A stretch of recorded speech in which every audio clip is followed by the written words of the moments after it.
Hi there. Let's take a few minutes and talk about probability review questions 8 to 11. So these are actual data from our class. We have categorized students from one of the probability and statistics classes as male, female, and then having an A or B on homework versus having a C or lower on homework. So notice before you proceed, you want to find your row and column totals so you can check yourself. The male column totals to 15. The female column totals to 20. There are 17 A's or B's, and there are 18 C's or lower. So whether you look at the row totals or you look at the column totals, you get 35. For the table total, we've done questions like number 9 on both of our probability quizzes in this unit. So again, we're trying to determine whether or not we have two events that are independent. Those events are C or less on homework and female.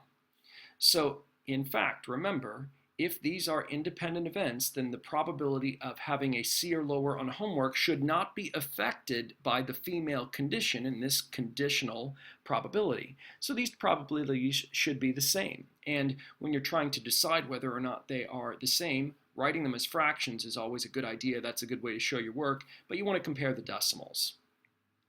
So also, understanding when the 10% rule does and does not apply, that's something else that I would want you to know for your test. So number 10, a statistics student wants to find the probability that 6 randomly selected students from the above class all have an A or B on homework.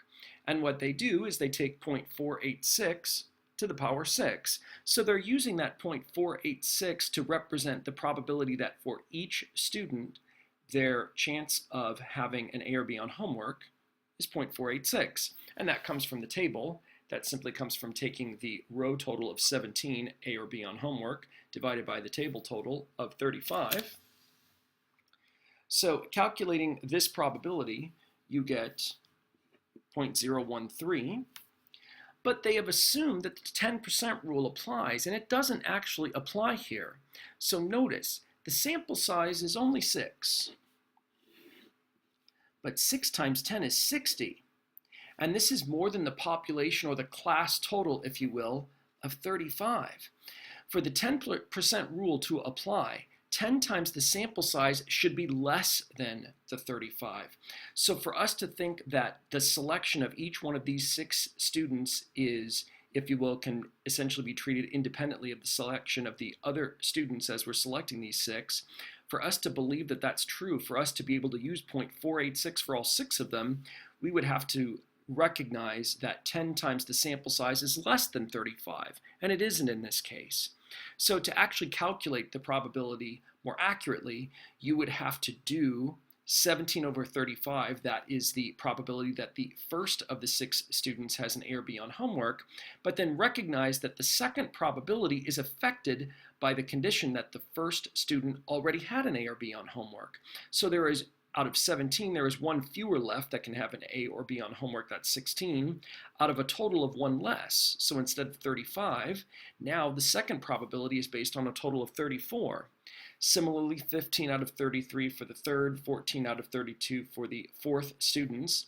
So there are a couple of more fractions that you can fill in here in order to verify that the actual probability calculated without replacement is 0.008. Now, I agree 0.008 and 0.013 seem relatively close.